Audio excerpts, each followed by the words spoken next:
Livro Reportagens de Além-Túmulo, Irmão X, pela psicografia de Francisco Cândido Xavier. Lição de número 29. O diagnóstico. Antes da reunião, Tomé Colavida imprimiu a carícia habitual aos bigodes longos. Fisgou a médium Dona Eulália com um olhar de prevenção e dirigiu-se ao orientador dos trabalhos, atenciosamente. Senhor Martinho, vejamos o caso de meu diagnóstico. Iniciados os serviços psicográficos, espero que o receitista não me falte com os esclarecimentos técnicos relativamente aos meus males orgânicos. Imagine o senhor que já visitei diversos agrupamentos sem resultado satisfatório. Não obteve definições precisas? Indagou o bondoso diretor da reunião, demonstrando fraternal interesse. Nunca. Frequentemente recebo mensagens de Acácio, amorosa entidade que se me afirma amigo de outras eras. Todavia, suas elucidações não me satisfazem e vivo desalentado, aflito. Desde muito, permaneço arredio da medicina. Meu sobrinho Sinfrônio, clínico de renome, aconselhou-me exames detalhados. Entretanto, perambulei em vão através de laboratórios por mais de 2 anos e, de alguns meses para cá, vivo interessado no espiritismo, procurando, porém, inutilmente a solução do meu caso pelas salas mediúnicas. Mas não terá obtido conselhos, receituário, indicações? Inquiriu Martinho emocionado. Sim, esclareceu o doente. Semelhantes recursos não me têm faltado. Contudo, que me vale o roteiro sem nomenclatura. Necessito obter o diagnóstico de minha verdadeira situação. Creio não andaria bem avisado se usasse remédios, ignorando quais os sofrimentos físicos. Preciso esclarecimentos exatos, diretrizes francas. Apesar, porém, de minha insistência, os espíritos nunca me traçam o diagnóstico desejado. Aconselham-me, atendendo talvez à minha ansiedade, com a panaceia das boas palavras. Entretanto, isto não me serve ao meu temperamento amigo da verdade. Martinho sorriu paciente e obtemperou. Em todas as coisas, meu amigo, há que considerar os desígnios providenciais de Deus. Mas não estou contra Deus, objetou o doente numa expressão de superioridade. Se é que os desencarnados veem nossa máquina orgânica, externa e internamente, por que semelhantes esquivanças aos meus pedidos reiterados? Sabem acima dos médicos, enxergam mais que os raios X, auscultam além da epiderme. Donos de tamanhas possibilidades, por que a negação de algumas palavras que me aclarem as dúvidas? Medicar-se alguém sem o conhecimento da própria situação constitui grave perigo. Simples receituário não satisfaz ao homem observador e inteligente. O orientador da reunião não quis alimentar a palestra e permaneceu em silêncio, convidando, em seguida, os presentes à oração habitual. Terminados os trabalhos, a folha de papel que relacionava o nome de Colavida não exibia coisa alguma, além de certas indicações para tratamento. Nada de explicações técnicas, nada de terminologia científica. E o diagnóstico? Perguntou o enfermo desapontado, fitando a médium entre a desconfiança e a censura. Não recebi qualquer observação neste sentido, murmurou Dona Eulália, humilde e tímida. Ora, ora, senhor Martinho, disse Tomé ao diretor dos trabalhos. Às vezes chego a pensar que este movimento de comunicações com o outro mundo não passa de grosseira mistificação. Peço definições médicas e respondem-me com apontamentos de alimentação e nomes de tinturas. Aonde iremos com isto? Depois de mirar Dona Zulália de alto a baixo, com ares de zombaria, perguntou: Quem receita por seu intermédio? É Dr. João Crisóstomo de Toledo, que foi antigo médico nesses sítios. Tomé riu, sarcástico, e acrescentou: parece que ele anda desmemoriado e completamente alheio à medicina. Este espírito deve ser um espertalhão. A essa altura, Martinho adiantou-se. Mas, senhor Colavida, nesta casa não temos o direito de insultar benfeitores. Não somente os espíritos amigos, mas também Dona Eulália, não nos pedem retribuição alguma. Os mentores espirituais, certamente, sacrificam-se bastante vindo até nós, e a médium abandona sagradas obrigações domésticas para atender aos nossos apelos. Não desconheço as nossas deficiências e admito que a nossa tarefa esteja repleta de falhas e erros que a experiência corrigirá. Mas seria justo acusar de embusteiros os que se devotam ao trabalho com amor e renunciação? Tomé percebeu o terreno falso em que se colocara, pedindo desculpas. Invocou o famoso subconsciente e rogou fosse admitido à próxima sessão, recebendo as melhores expressões de fraternidade por parte dos companheiros ali reunidos. Na semana seguinte, repetiram-se os mesmos comentários, com a teimosia renitente de Colavida, a boa vontade de Martinho e a natural timidez de Dona Eulália.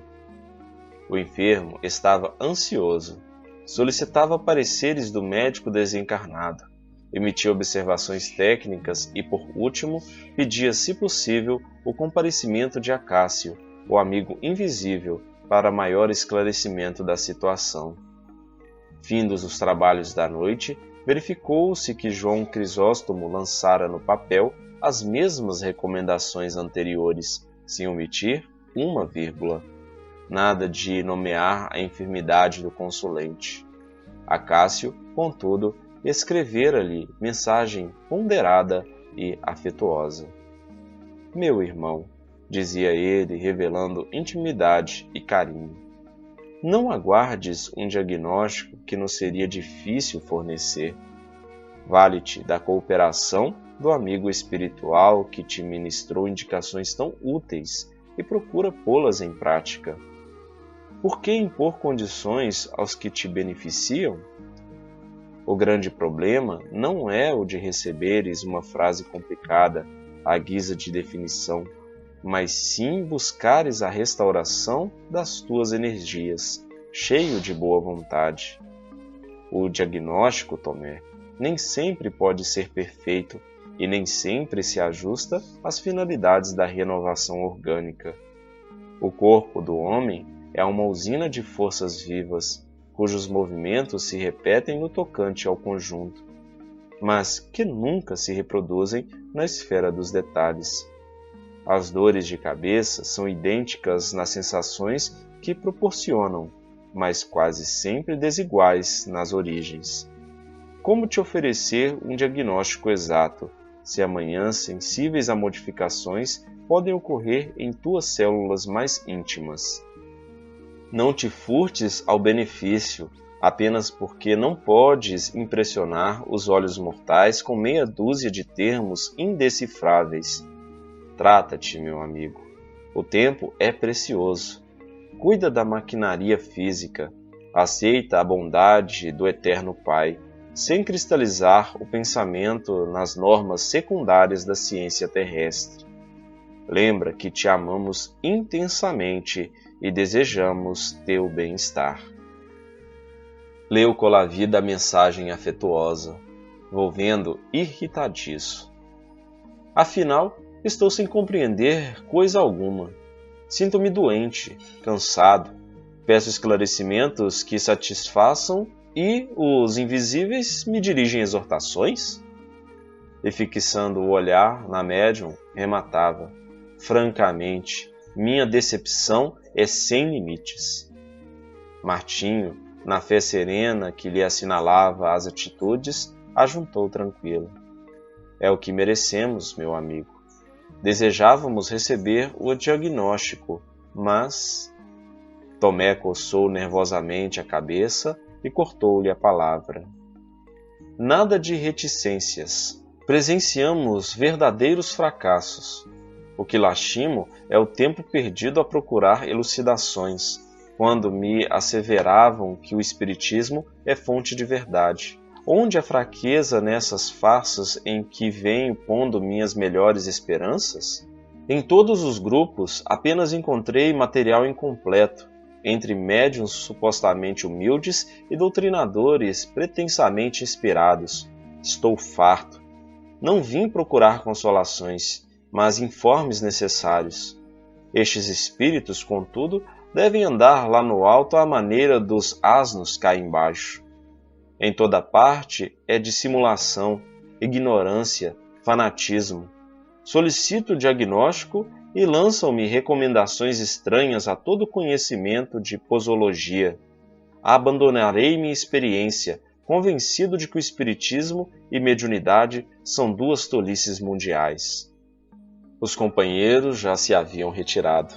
Apenas Martinho e Dona Eulália permaneciam ali, suportando heroicamente a neurastenia do enfermo malcriado.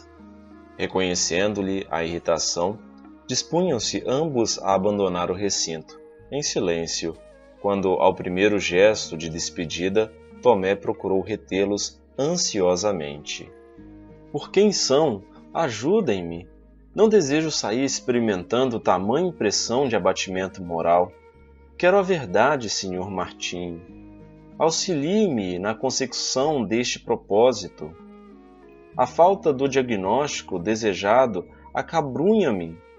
Sinto que tudo é mentira em torno de meus passos.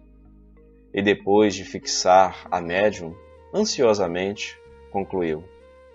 Dona Eulália, se esses espíritos que a senhora diz ouvir e ver são personalidades reais, por que razão me negam a verdade? Agora que estamos a sós, atendam-me por amor de Deus. Peçamos diretamente aos invisíveis que se manifestem e me esclareçam. Havia tanta emoção naquelas palavras que Martinho e a médium se entreolharam penalizados. À interpelação silenciosa do diretor das sessões, a nobre senhora respondeu bondosamente: Estou pronta. Sentaram-se os três. O orientador orou com lágrimas, invocando a providência divina.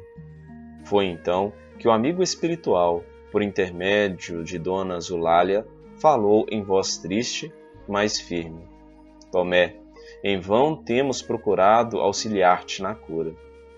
Atende ao teu caso orgânico, enquanto é tempo, porque teu corpo está dominado pela morféia nervosa. Polavida fez-se pálido e esforçou-se por não cair, ali mesmo, fulminado pelo diagnóstico doloroso.